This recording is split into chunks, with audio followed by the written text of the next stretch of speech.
So, a quick story behind this one is I work with a buddy of mine that is a legit cowboy, farming, ranching, just salt of the earth guy. Recently decided to get into the chicken ranching business. I think he bought 290 million birds that he's going to process all by himself. And I thought, it might be nice if he's going to do that to have a new knife or a dedicated knife for that. It's a lot of cutting work. So I just got this knife on Amazon. I remember my grandpa had this brand in his meat shop. It's a very plain knife, good quality, but it's thin. That blade is real thin. It's easy to sharpen. In fact, it sharpens pretty quick and it holds a pretty awesome edge. Very basic handle. In fact, we might clean that up just a tiny bit. The function's fantastic, but you can see where it doesn't necessarily line up perfect. So we might sand down some of these edges and just make it look pretty, but this thing's going to be covered in guts and blood and feathers and all that good stuff. So here you go, bud. I'm going to make this for you.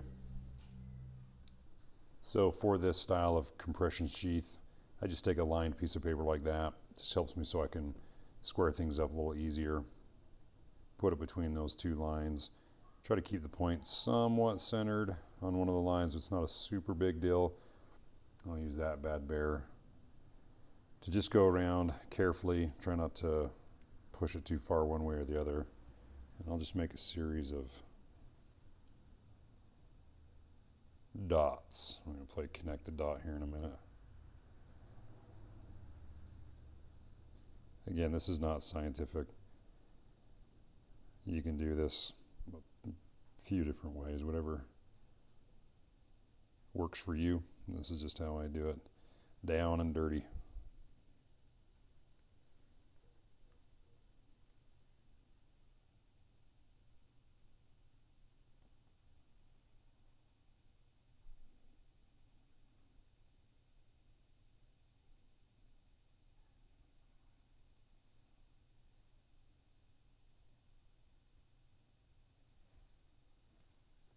And then we'll come back and connect those dots, trace it out a little bit.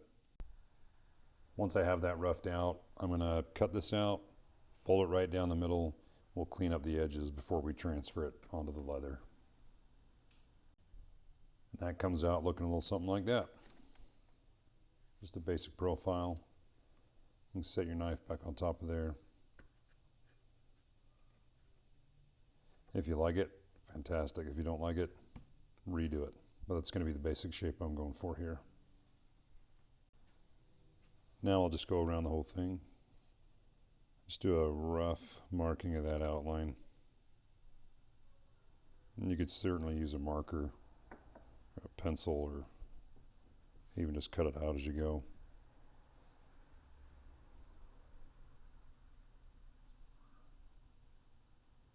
And once this one is traced and cut out, I'll use it as a pattern for the next one. Just laying it over the top of the rest of that leather scrap.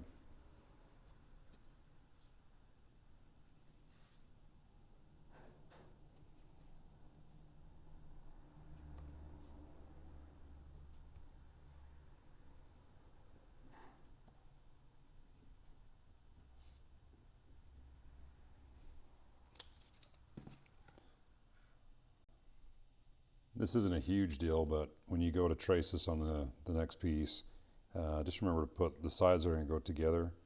Just put those together like that. Again, it's not a huge deal, but it'll just make it a little cleaner after you cut that out.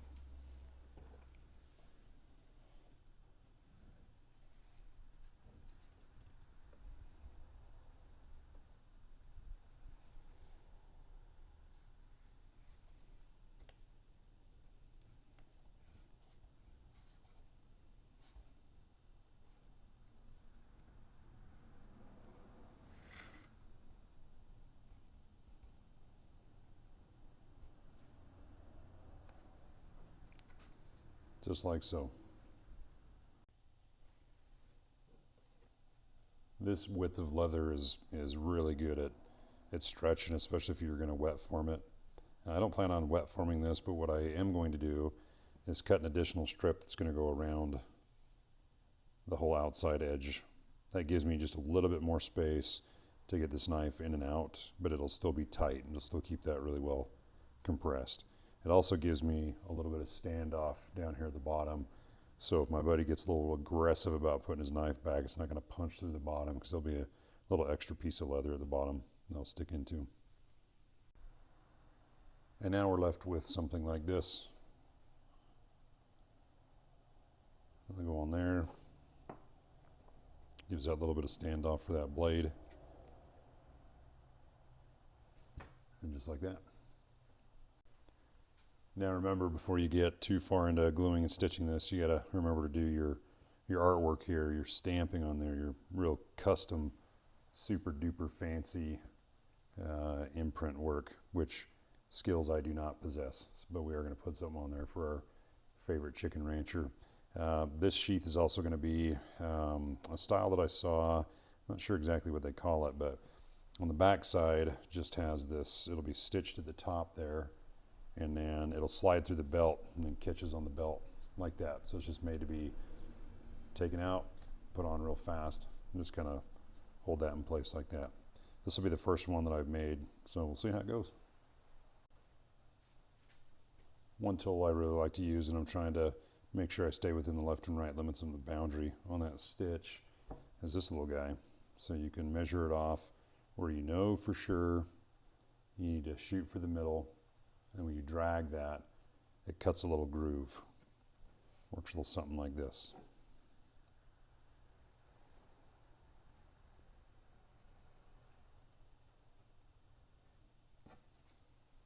Takes the guesswork out of exactly where you need to run that. And I'll also do it on small pieces like this that they're not going to get a stitch around there, but it gives you a good idea for the boundary that you'll be using when you're doing your design.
I like to use this bit. It gives me real sharp, crisp lines, cool little texture in there.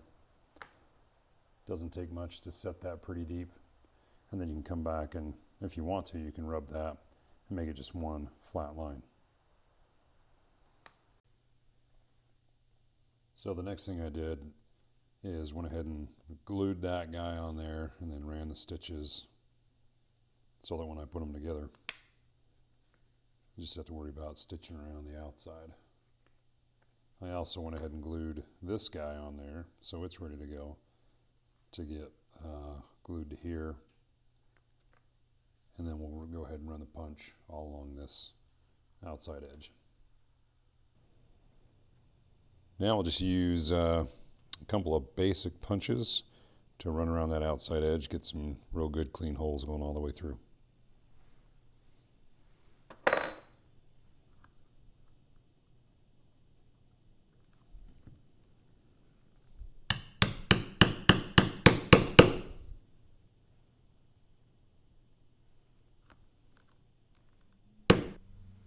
And just like that, we finish punching. It's time to put that thing in the stitching pony and get to work. And now we stitch.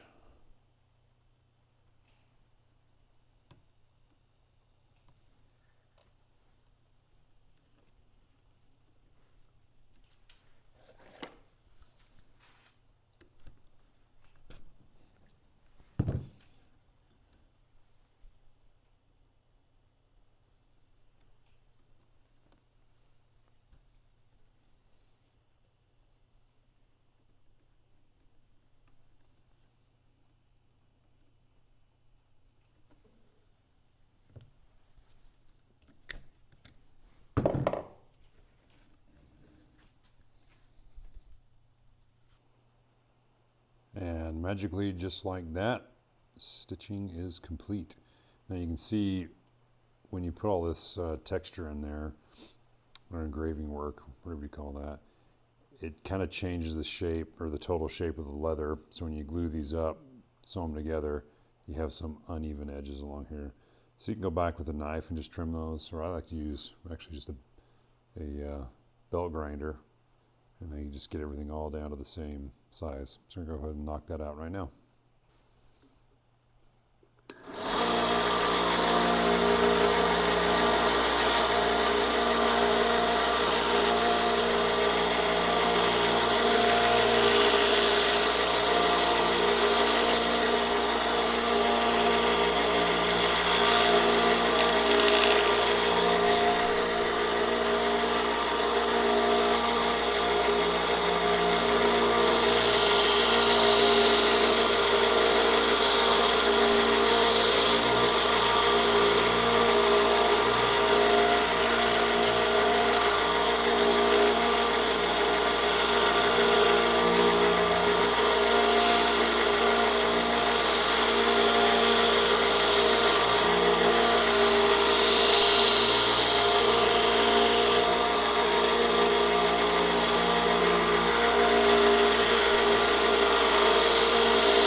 Now that we have reasonably smoothed out those edges, I like to take this little edging tool and go around the outside.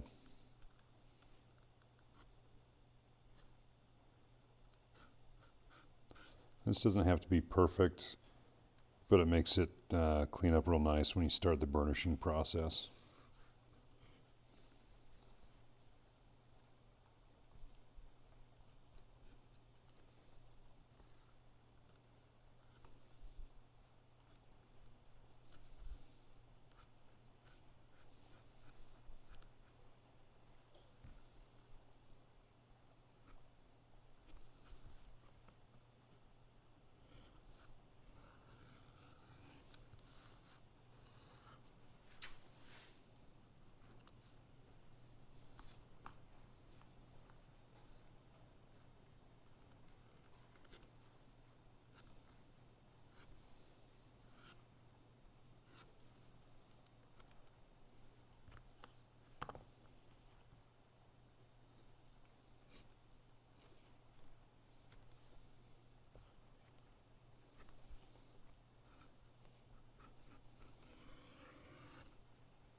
Now we just take a little burnishing solution and go around that whole edge.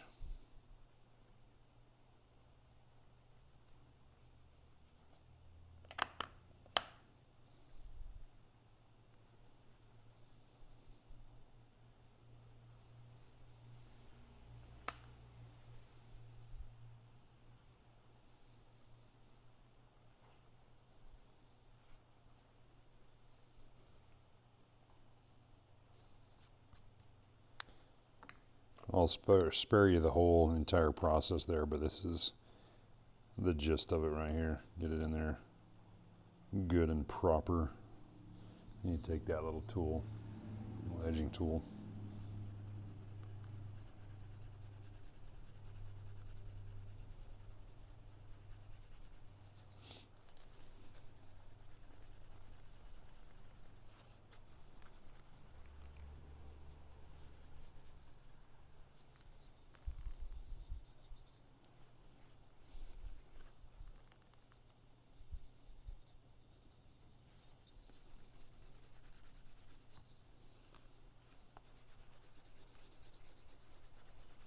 So you can see how that rounds that over, finishes it up real tight.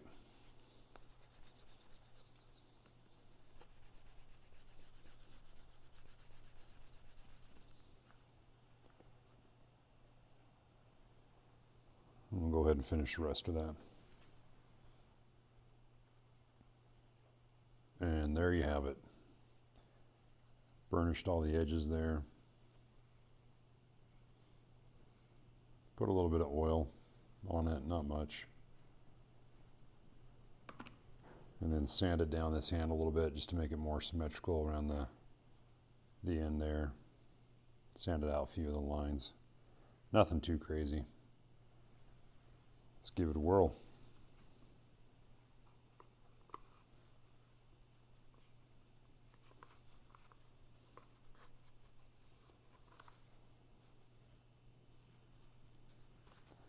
Nice and tight. Got it right down to the end there.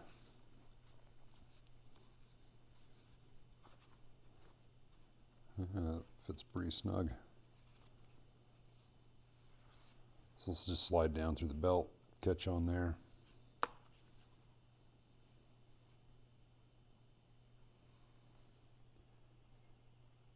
Complete and total chick magnet.